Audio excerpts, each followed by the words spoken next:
دې یونیورسيټي کې ته چا نه تپوس وکړه، د استاد نه وکړه، د سټوډنټ نه وکړه چې تا په تېرو شپږو میاشتو کې څو بوکس ویلي. تحقیق کوو نو موږ چې کوم سټیټس کو دغه چیلنج کوو، او دا سټیټس کو ته نشي چیلنج کولی چې د ټیکسټ په بوکس باندې داسې نه چیلنج کېږي څومره چې ډایورسفایډ تا ریډینګ بدقسمتي دا ده چې څومره سوشل میډیا دا موبایل دی نو خلکو ته ډېره ګرانه ده چې د ریډینګ لپاره ټایم وباسي. السلام علیکم. نننی پروګرام سره زه یم ستاسو کوربه سعید الله. نننی پروګرام موضوع ده ریډینګ یا پړی څومره ضروري ده. سر نظم دا چې تاسو څه ګڼئ چې دا پړی څومره ضروري ده؟ سعید صاحب ډېره مننه. تاسو د ریډینګ په حوالې سره یا د پړی په حوالې سره خبرې وکړله. زه خو دا وایم چې ریډینګ چې کوم دی دا د انسانانو لپاره او په خاص توګه د سټوډنټس یا د استادانو لپاره چې کوم دی د اکسیجن کار کوي. د ریډینګ ډېر زیات کمالات دي. همدا ریډینګ دی چې دا تا ایکسپوز کړي یا ستا تعلق جوړ کړي د پالیټکس سره، د هسټري سره، د آرکیالوجي سره، د ساينس سره، او ستا ورلد ویو چې کومه ده یا ستا پرسپیکټیو چې کومه ده نو هغه چینج شي.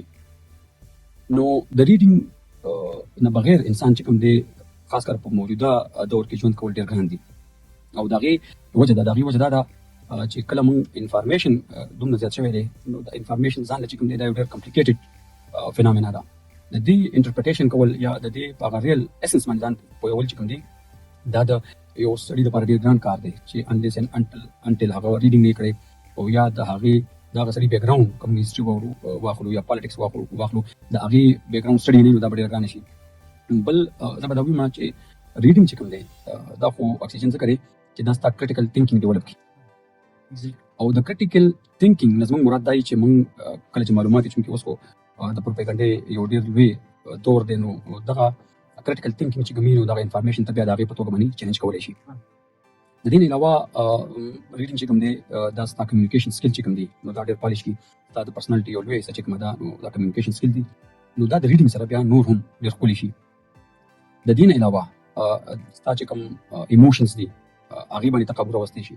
دا ریډینګ دی چې دا په تا کې ټالرنس راولي. ته ډفرنسز اف اوپینین ته برداشت کوي. فار ایگزامپل چې ستا پولیټیکل افیلیشن یو وي زما بل او موږ به یو بل برداشت کوو.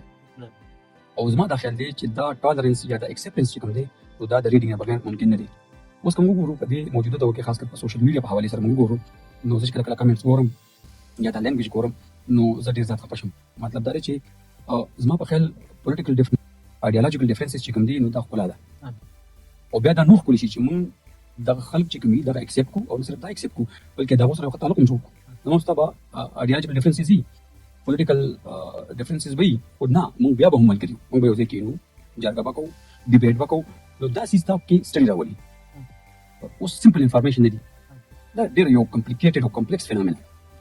دا انفارمیشن انټرپریټ کول یا دا انفارمیشن انالایز کول دا د سټډي نه بغیر نه کېږي، ریډینګ نه بغیر نه کېږي. نو دغه سټوډنټ چې کوم دی د ده دپاره دا ضروري ځکه ده چې لاول خو به دا په خپل سبجیکټ باندې ځان پوهوي. د هغې لپاره ریډینګ ضروري دي. بیا چې په کوم انوایرمنټ کې دا دی نو په هغې کې به دا مطلب د ده لپاره ریډینګ ضروري دی. هغه ټول یو دغه دی سینګ دی چې a man is known he keeps or she keeps. زه به دا وایم چې student is known by the question he or she asks. او دا کوېسچن چې کله موږ کوو دا هله کریټیکلي چې زموږ یو بیک ګراوند جوړي موږ سټډي کوي. ریډینګ بدقسمتي دا ده چې چونکې سوشل میډیا دا موبایل دی نو خلکو ته ډېره ګرانه ده چې د ریډینګ لپاره ټایم وباسي. زموږ په خپرونه کې درېیم سوال یې سر نه دی چې کم سټوډنټان پړی کوي او کم نه کوي. په دې دواړو کې مین ډفرنس څه دی؟ زه به دا ووایم چې دا خو تا یو ډېر ښه کوېسچن وکړو چې د ځمکې او د اسمان فرق دی پکې. چې کم سړی ریډینګ کوي یا کم مطلب سټوډنټ چې کم دی ریډینګ کوي او کم سټوډنټ چې ریډینګ نه کوي نو یو خو به تا ته د دوی په رویه کې ډېر لوی فرق ښکاري. یو به تا ته د دوی په دغه کې به ډېر دغه ښکاري په کمیونیکیشن کې یا په لینګویج کې به ښکاري. بل د دوی اپروچز ګوره دا ما تا ته ویلي چې ریډینګ چې کوم دی دا ستا ورلډ ویو جوړوي. او ورلډ ویو چې کومه ده نو دا ډېر فینامنا ده چې لکه موږ دنیا څنګه انډرسټینډ کوو. او دا دنیا انډرسټینډ کول دومره اسان کار نه دی ځکه چې کوم وګورو چې کوم انټرنیشنل پالیټکس دی یا کوم وګورو په ریجن چې کوم دی یو خاص کرایسس نه تېرېږي که نه. دا مطلب که تېر ورځ دغه ته موږ لږ سوچ وکړو د پاکستان او انډیا ترمنځ چې دا کوم شخړه وه په دغې کې که موږ وګورو د میډیا څومره غټ رول او څومره غټه پروپاګانډه شوې ده په خاص توګه چې کوم انډین میډیا د هغې کړې ده. نو اوس یو سټوډنټ چې کوم دی که د هغه د ریډینګ بیک ګراوند د هغې مطلب هغه پالیټکس ویلی دی، مطلب پولیټیکل ساینس ویلی دی، هغه جرنالیزم ویلی دی، سوشیالوجي ویلی ده، هغه ماس کمیونیکیشن ویلی دی. نو هغه په دې پوزیشن کې دی چې دغه انفارمیشن انټرپریټ کړي او هی آر شي is in a good position to differentiate between the real news and fake news.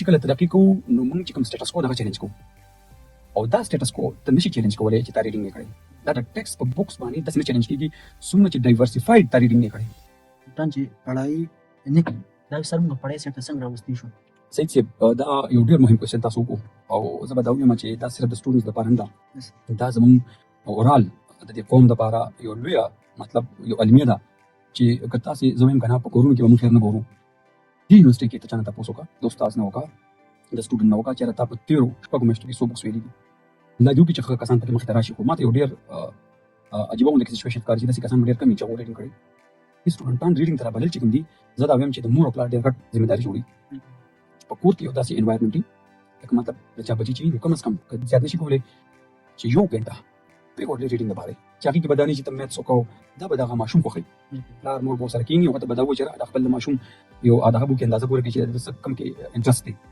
یو خدای خبره ده بل د استادانو ډیر غټ ځمېداري یو داسې ماحول جوړول چې پاره کې مطلب تاني سټوډنټس انکریج کول او موټیویټ کول او د کتاب اهمیت چې کوم دی دا خودل چې نه کدا کتاب چې کوم دی په ریل لایف کې چې کوم دی دا څنګه پکار راتلی شي دا ریډینګ زه د ټایم راکول ډیر زیات هم نه هم دې پروګرام خو پای تر سي خپل کوربه لور کې جنت الله